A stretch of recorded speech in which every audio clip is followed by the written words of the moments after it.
Donc bonjour à vous, aujourd'hui je vais faire une vidéo pour vous parler du judaïsme un peu plus précisément. Alors je vais commencer avec le film E.T.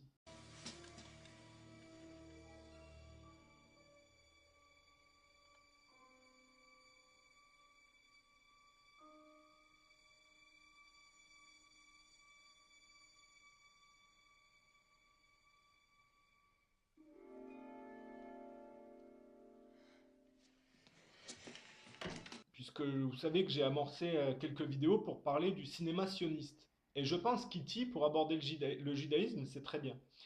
Parce que, si vous voulez, pour faire clair, hein, parce qu'on ne va pas en parler 3 ans, l'extraterrestre E.T. c'est le judaïsme en fait, hein. C'est pour ça qu'il a des yeux bleus et qu'il y a une inversion subtil entre le fait de le faire passer pour un extraterrestre,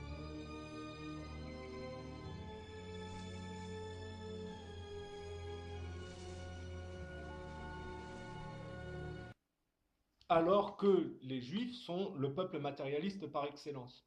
Mais il y a une subtilité là-dedans. Bon, vous avez compris, rentrer maison, c'est retrouver Israël. Téléphone. Téléphone? Il a dit téléphone? Il a dit téléphone? Et alors, t'es sûr ou quoi? Bien sûr qu'il a dit téléphone. Maison. Mais oui, c'est la maison d'Idi.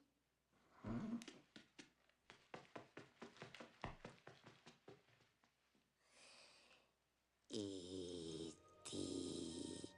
Maison téléphone. Iti téléphone à sa maison. E.T. téléphone à sa maison? E.T. téléphone à sa maison? Il veut téléphoner chez lui.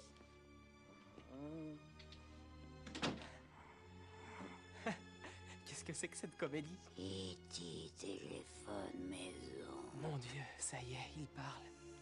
Maison.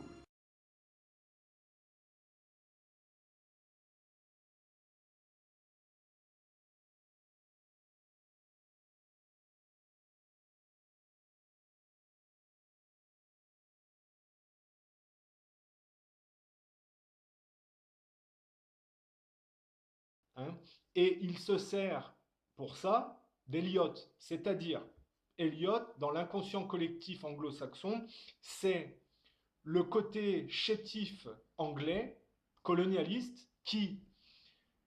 Alors là, c'est extrêmement subtil. Je vous ai dit que les anglo-saxons étaient régis par le paganisme nordique, c'est-à-dire le défaitisme par rapport à la lutte intergénérationnelle, où les nouvelles générations, soumises aux anciennes générations, ne font pas d'efforts d'émancipation, mais se déversent à l'extérieur pour soumettre à leur tour des peuplades moins, avec un indice de développement qui fait qu'ils ne peuvent pas se défendre. Ça veut dire qu'en fait, le colonialisme chez les anglo-saxons, c'est la contamination de leurs propres symptômes pour s'en défausser sur des populations plus faibles. C'est l'histoire colonialiste anglaise de l'Amérique qui donnera une branche des États-Unis, qui seront les sudistes et puis après les néoconservateurs, et qui explique toutes les guerres dégradantes qui permettent au judaïsme de croître sur la dégradation des populations détruites par ce rapport au monde malsain. Donc Eliot, le chétif, le garçon chétif là, Eh oh.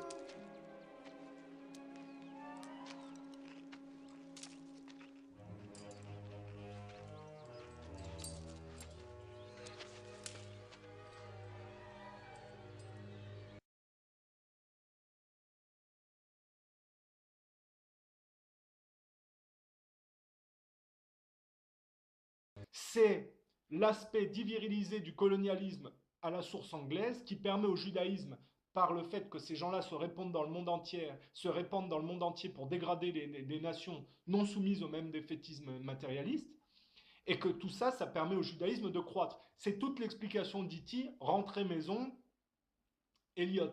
Hein. Je vais le redire. Eliot, c'est le petit jeune chétif anglo-saxon qui correspond au colonialisme anglais, dont la base est le défaussement d'une soumission aux élites opérée par la violence sur des nations ou des populations dont l'indice de développement ne leur permet pas de se défendre. C'est donc la contamination de la soumission matérialiste mondiale qui, par des guerres avec des accusations inversées, en dégradant les branches humaines, permettent au judaïsme de croître.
C'est toute l'explication du film E.T. et la perversion de trafiquer l'inconscient collectif des jeunes de ces années-là,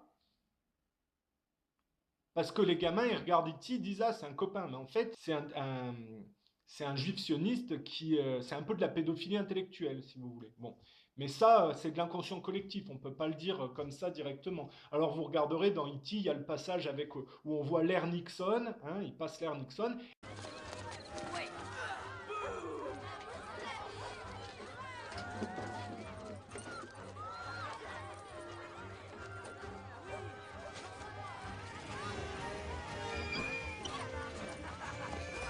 Vas-y, plein dans le mille.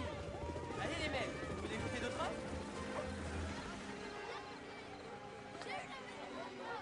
Où est Elliot? Je vous ai posé une question. De toute façon, pourquoi Elliot serait allé dans la forêt? Pourquoi il aurait fait ça? Montez dans la voiture. Allez en voiture maintenant.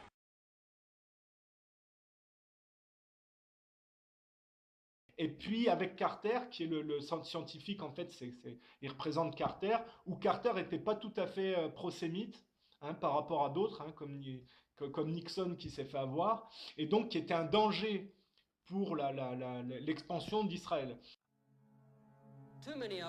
Nous sommes trop nombreux à vénérer la consommation et l'autosatisfaction.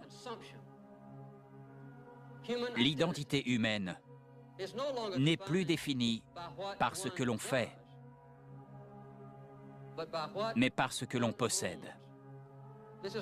Ceci n'est pas un message de bonheur ou de réconfort, mais c'est la vérité, et c'est un avertissement.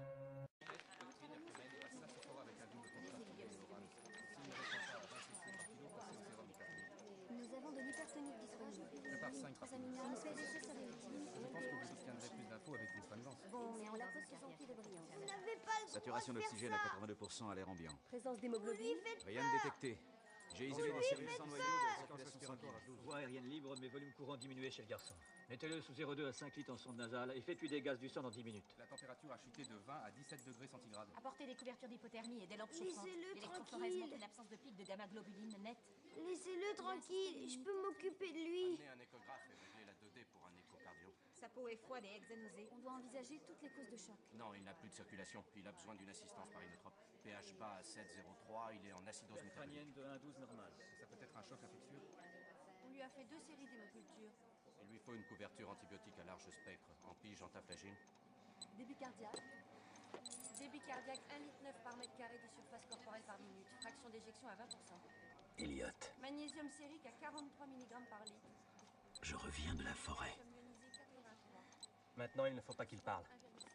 Je suis désolé, mais il faut qu'il parle. Peut-être de la chloroquine. Peut-être est-il capable de photosynthèse. Elliot, cette machine, à quoi lui sert-elle? Le communicateur. Il est toujours en marche.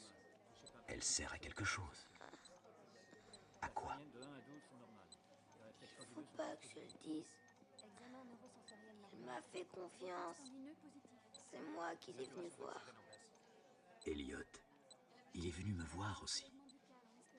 Ce qui vient d'arriver, je l'attends depuis l'âge de 10 ans. Je ne veux pas qu'il meure. Qu'est-ce que nous pouvons faire que nous n'ayons déjà fait?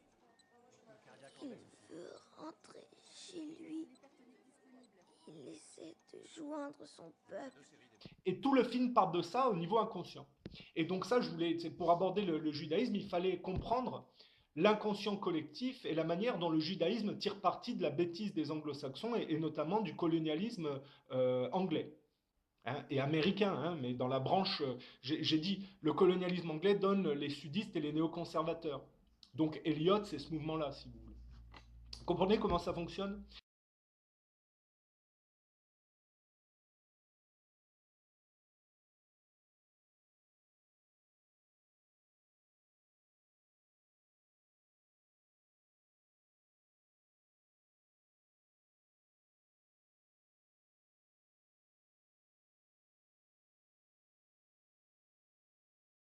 Et alors avec la lune, hein, qui est le symbole du matérialisme. Là, je vais faire quelque chose qui serait compliqué pour vous à comprendre, mais ma foi, hein, je suis pas là pour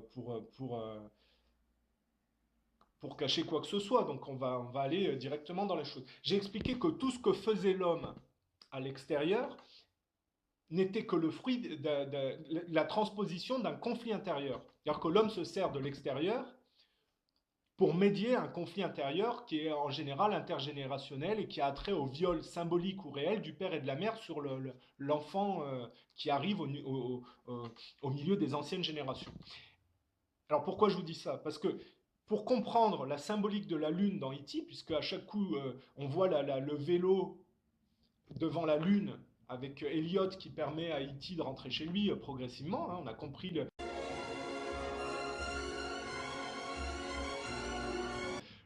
la lune, c'est alors dans le folklore, c'est relié au diable, au démon, au mal, si vous voulez, au matérialisme et à l'aspect féminin. Alors pourquoi ça? Parce que comme l'homme, tout ce que fait l'homme à l'extérieur n'est que le fruit d'un conflit intérieur, il faut bien comprendre que la lune, dans sa réalité historique, est une induction d'un choc qu'a vécu l'enfant. Je vais m'expliquer. Au départ, vous aviez la Terre et un astéroïde l'a heurté. La Terre était en formation, un astéroïde l'a heurté. Ça a donné plein d'éclats qui se sont agrégés et au fur et à mesure, ça a donné la Lune qui s'est mis en un satellite mort autour de la Terre, si vous voulez. Mais ça, pour l'homme, ça lui rappelle son enfance où la Terre, donc son enfance, a été heurtée par les anciennes générations et que toute sa vie va être régie par ce conflit. C'est pour ça que la Lune est la retranscription du matérialisme et parfois du mal. Parce que si vous gérez mal un rapport conflictuel aux anciennes générations, un viol symbolique, psychologique ou un viol réel, eh bien vous allez, comme le petit Elliot qui est la symbolique du colonialisme anglais ou néoconservateur, faire trinquer les autres pour les soumettre au même défaitisme, au même constat d'échec. Il y a toute l'explication dans E.T. entre le colonialisme contaminateur défaitiste anglo-saxon et le fait que le judaïsme en tire parti. Vous avez dans le symbole d'E.T. tout le rapport judéo-protestant et toute l'explication des guerres qui ont lieu aujourd'hui sous des accusations inversées. Et pour comprendre, vous comprenez comment ça fonctionne pour l'homme, le monde extérieur, hein, et donc la symbolique de la lune, de Elliot avec E.T., c'est ça en fait.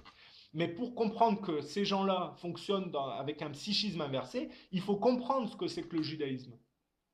Donc, je vais expliquer ce que c'est que le judaïsme. Le judaïsme, c'est un rapport soumis aux anciennes générations qui s'organise de manière méthodique à la contrepartie du culte de l'objet de compensation et du commerce afférent à cette réalité de soumission.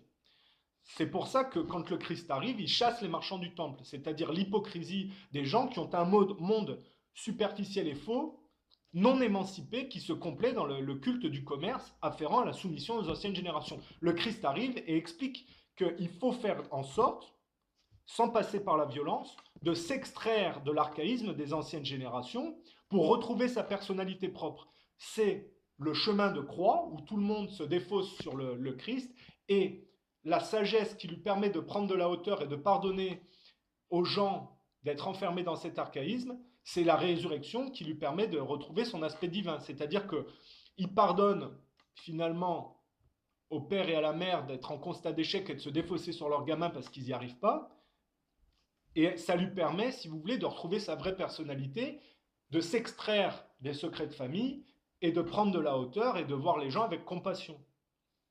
C'est ça le chemin de croix du Christ et la résurrection. Mais le judaïsme, c'est absolument le contraire, parce que si vous regardez, vous prenez l'extrait où ils disent qu'il faut couvrir les montagnes du sang de leurs adversaires. En réalité, qu'est-ce que ça veut dire ?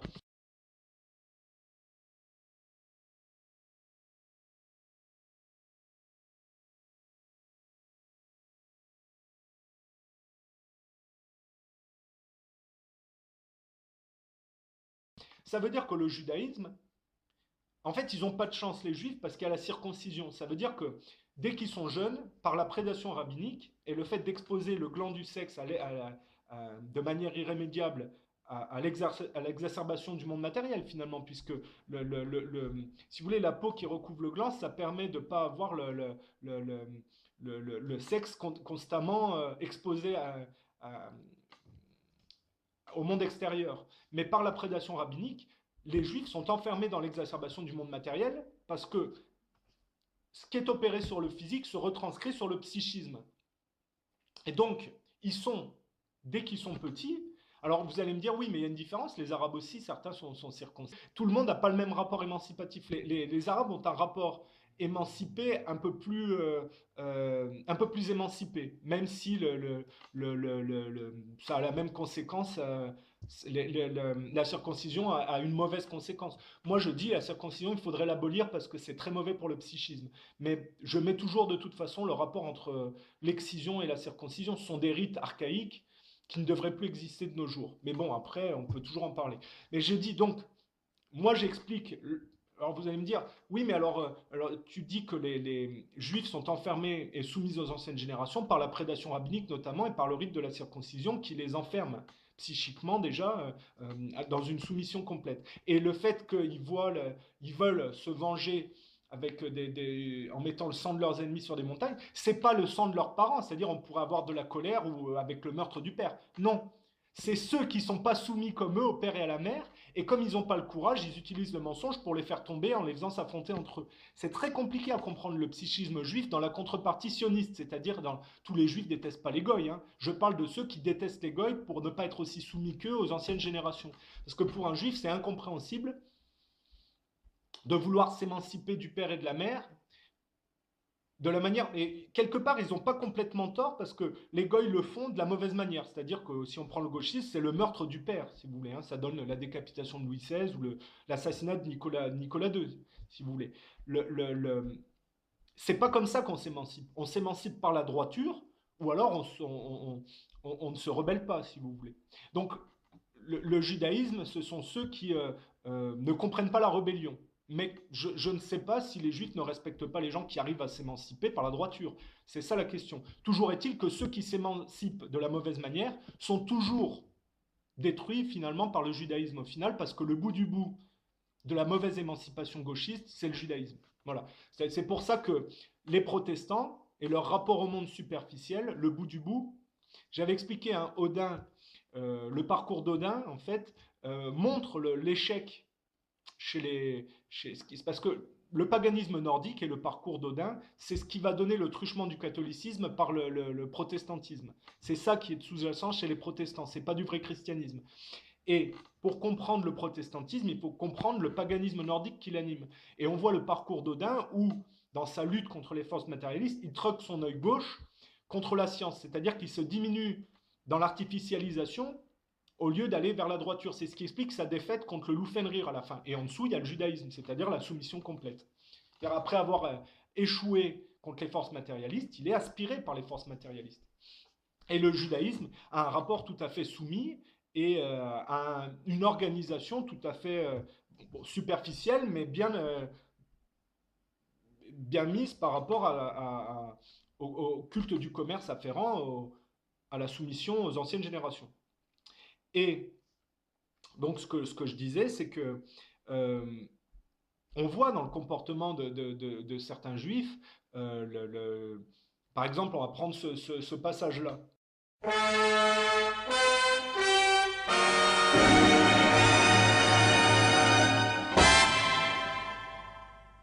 שלום, הגעתי מתוכנית ההיסטוריה של טופי והגורילה. ובה נדבר על מאורעות מרכזיים בקורות העם היהודי, מאז ועד היום. היום נלמד על צליבת ישו. שמעת על ישו? הוא נשמע אדם נכבד. לא. ישו היה אויב העם היהודי. הוא ניסה להפוך את כולנו לנוצרים. אף שישנם נוצרים טובים, ההתבוללות היא סכנה נוראית, המאיימת על שלום העם היהודי. אני רוצה להתבולל. אתה יודע בכלל מה זה להתבולל? זה לקיים יחסי מין עם גויה. זה לא דבר שלא אני ולא אתה רוצים כמובן. אני רוצה שהילדים שלי יאכלו טבלרון ויהיו גויים. משעמם לי כאן, טופי. אני רוצה לגור בשוויץ עם גויה ולאכול טבלרון כל היום. טוב, שוקי. אם אתה כל כך אוהב את ישו, אז אתה תשחק את ישו.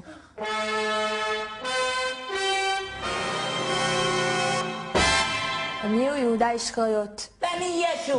אני רוצה שכולכם תהפכו לנוצרים ותאכלו חזיר וטבלרון ויהיה לכם כיף. אתם רוצים, הצופים בבית? בגלל זה אני אצלוב אותך. איך אתה מעז להטיף ליהודים התמימים? אלוהים! למה עזבתני? אתה נאצי ישו, אתה נאצי! טופי! לא, טופי, אני מפחד! אני הלכתי על המים, אני הפכתי צרצרים לעוגה! לא! אני לא ישו! זו טעות! אני משה רבנו! אל תגיעי במסמרים, טופי, לא! זה רק אפק, פחדן! לא! או, טופי! או, אלוהים! לא!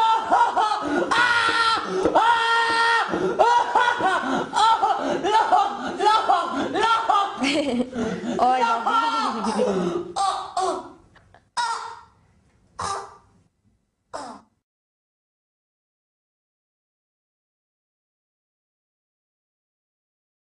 En fait, ce que ça veut dire ce passage, c'est que pour lui, le type qui parle la voix, il voit le goy comme un type qui est désespérément en train d'essayer de s'émanciper, mais qui n'y arrive pas. En fait, c'est la version du goy par les juifs, si vous voulez. Et sa copine qui est complètement soumise comme lui, dont la vision de l'émancipation est complètement biaisée, comme elle est soumise, elle l'accompagne à être complètement soumise et austère, si vous voulez. Vous voyez? Mais ça, c'est la vision des juifs, que les juifs ont des goys.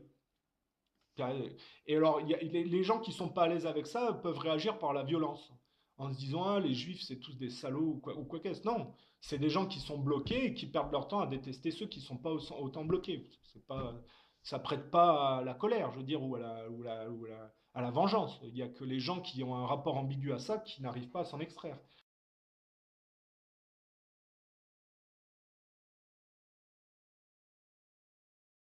Alors vous avez aussi ceux qui attendent qu'il y ait une guerre mondiale ou que les gens se massacrent entre eux à leur profit, si vous voulez. Donc d'après la Gemara, une guerre doit éclater. Aujourd'hui, si on regarde les tensions géopolitiques, si on regarde la situation économique qui est au bord du crash, il y a tout, même les goïms, les grands analystes qu'on ne médiatise pas, mais je suis au courant par des gens qui m'ont mis au courant, qui ont déjà prononcé, il y a actuellement toutes les recettes pour une troisième guerre mondiale. Le Chafetz Chaim, qui est le plus grand rabbin du siècle dernier, il disait en 1933. Il a dit après la Première Guerre mondiale, il y a eu une Première Guerre mondiale effroyable. Mais sachez, a-t-il dit, il y aura bientôt une deuxième guerre, par rapport à laquelle la première ne sera qu'un petit jeu d'enfant. Et après la deuxième, il y aura encore une troisième guerre mondiale, par rapport à laquelle la deuxième ne sera qu'un jeu d'enfant. Les deux rabbinim qui ont entendu ça de la bouche de Chafetz Chaim et qui ont répété, ont dit, à notre avis, il s'agit d'une guerre spirituelle, entre le mal et le bien. Et effectivement, il y a une guerre terrible aujourd'hui. Une guerre terrible. On voit à quel point il faut se battre pour que nos enfants restent dans la Torah, que pour chaque mitzvah, à quel point les serrins, ils se déchaînent. Mais, si on prend le sens simple, pshat, si Chafetz Chaim a dit deux guerres, c'est des guerres physiques, il y a lieu de croire que la troisième aussi sera une guerre physique. Donc je ne suis pas prophète, je ne sais pas ce qui va se passer, mais si cette année est la bonne, et on espère que c'est la bonne, normalement il y a une guerre qui se prépare. J'espère qu'elle va éclater 2 heures avant la fin de l'année, parce qu'on n'a pas envie de tenir le coup 2 mois dans les abris. Mais tout est prêt pour qu'il y ait une guerre qui se prépare. Et on doit être prêt pour cela et faire tchouva. Alors ça c'est triste, on ne peut avoir que de la peine pour les gens qui, bloqués dans leur matérialisme, attendent que le monde soit détruit pour avoir une chance de prendre un peu le... C'est des gens qui veulent le pouvoir. Moi, je comprends pas. Un juif qui n'est pas émancipé, à la limite, il vit sa vie. Qu'est-ce qu'il en a à foutre que les goïs se massacrent entre eux au profit du judaïsme? Comme si le monde goï empêchait les juifs de vivre. C'est ridicule. Vous voyez ce que je veux dire? Are you saying that Jesus of 2,000 years ago, the last prophet, to you, that you hate him so much that you say he's dead in hell, boiling in excrement? This is written in the Talmud. Is this what you wish to follow? Oui, alors cette colère anti-goy, finalement, se manifeste par ce qu'on voit dans le Talmud, où il est écrit que le Christ est condamné à bouillir éternellement dans une marmite d'excréments. En réalité, qu'est-ce que ça veut dire ce passage? Eh bien, de la même manière que dans le passage d'Ézéchiel, on voit toute la haine pour tout ce qui n'est pas aussi soumis qu'eux, la retranscription, c'est que la colère stérile des Juifs anti-gens matérialistes les condamne à bouillir dans leur propre merde, si vous voulez. Donc, le passage du Talmud qui parle du Christ est une accusation inversée parce qu'on est affaire à des gens qui sont coincés dans un matérialisme, en train de faire un caca nerveux contre tous ceux qui ne le sont pas aussi soumis qu'eux, si vous voulez. C'est une accusation inversée de leurs propres conditions, puisque leur colère les condamne à un enfermement matérialiste éternel. Le seul moyen pour eux de sortir de ça, c'est d'arrêter d'être en haine permanente à tout ce qui n'est pas aussi enfermé qu'eux. Et cette colère, elle s'explique parce que la circoncision les enferme dès le départ, si vous voulez. Donc c'est vrai qu'ils ont beaucoup moins de chance dès le départ par rapport aux autres. Et ça peut entraîner une haine incroyable. Et puis, non, mais ça, il faut le comprendre, il faut en parler aussi, parce que finalement, quand on comprend de quoi ça parle, il n'y a pas de haine ou de colère à avoir, c'est juste de la peine pour des gens qui font un caca nerveux pour leurs conditions, certes qui n'est pas enviable, mais dont ils ne font pas d'efforts pour se sortir, si vous voulez.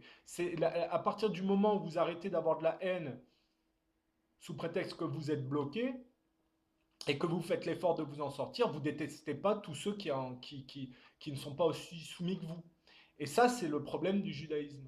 Du judaïsme dans sa version haineuse et colérique. Hein, voilà. J'espère que c'est clair comme ça.